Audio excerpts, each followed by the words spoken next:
Ito ang gawin natin sa bangus at bayabas at kangkong.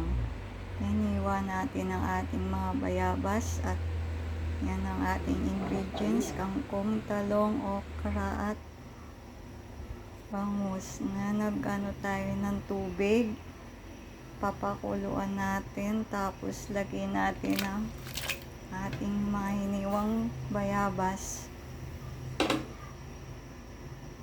Pakuluin natin siya, takpan natin.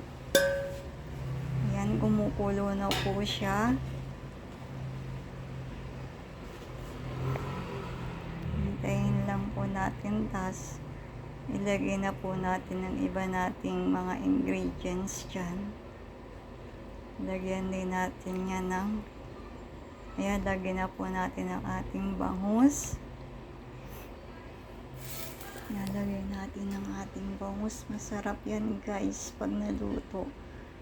Dami mong makakain.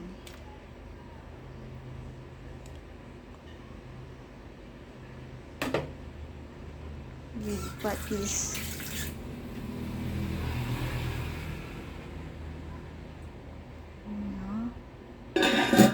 Takpan uli natin.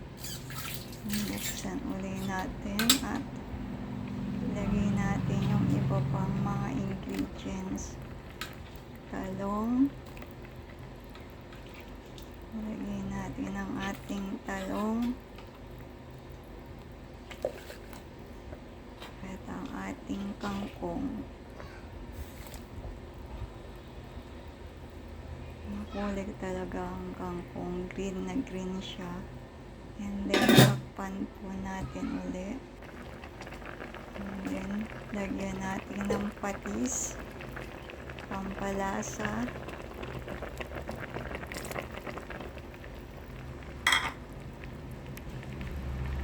Yan po.